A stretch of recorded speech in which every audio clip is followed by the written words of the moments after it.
जो अंग्रेज हमारे देश को लूट करके लेके चले गए थे, जो खोखला देश हिंदुस्तान में आजादी के बाद मिला, उस देश को कांग्रेस ने लगातार अपने प्रयास से अपने अजीम शख्सियत में ऊंचाई तक पहुंचाने का काम किया, सजाने का काम किया, संवारने का काम किया।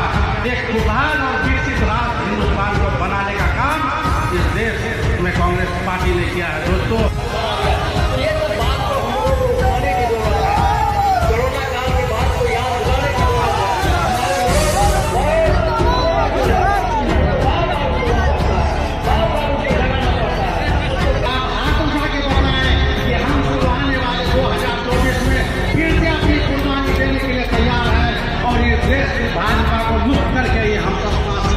आज का जो हमारा उद्देश्य है या संकल्प है वो 2024 का है, मिशन 2024 से में हम लोग का लक्ष्य है कि भारतीय जनता पार्टी को परास्त करना और यहाँ एक धर्मनिरपेक्ष सरकार बनाना। उस दिशा में हम लोग कदम उठा रहे हैं।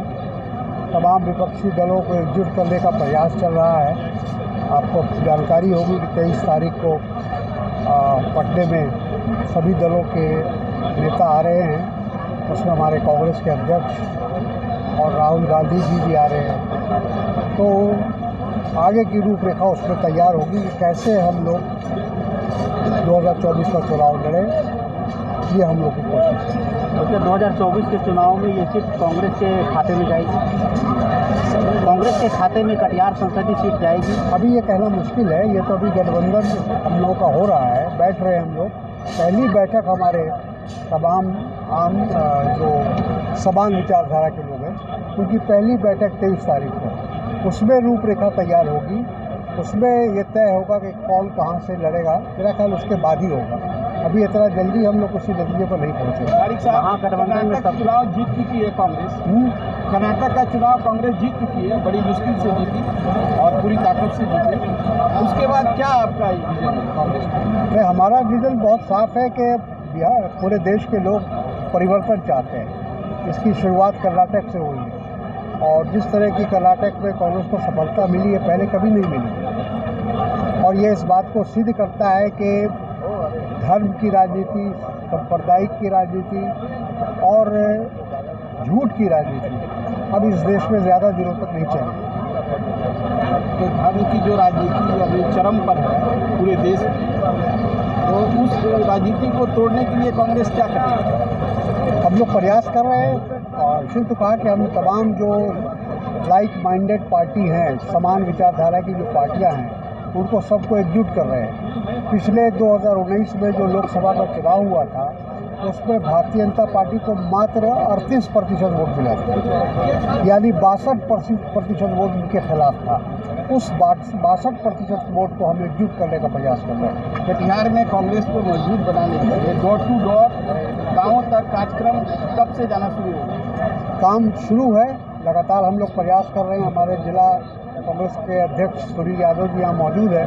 इनका पूरा हर प्रखंड का दौरा चल रहा है और हमारी कोशिश है कि हम बूथ तक हर गांव में, हर पंचायत में हमारे संगठन की मौजूदगी हो, ये हमारी कोशिश है। महागठबंधन से मांझी जी निकल गए, तो मांझी जी अपना घर जाए, उससे क्या फर्क पड़ता है। मांझी जी को तो अपना और अपने बेटे की चिंता है बस। कोई उनको और तो सब कोई राजनीति उनकी सीमित, ऐसे लोग चले जाए वो बेहतर है। देश की पहलवान बेटियों को अब तक इंसाफ नहीं मिल पाया है। मोदी जी कुछ कहते नहीं है, रेल हादसे पर भी कुछ नहीं कहे, मौनी बाबा बन गए।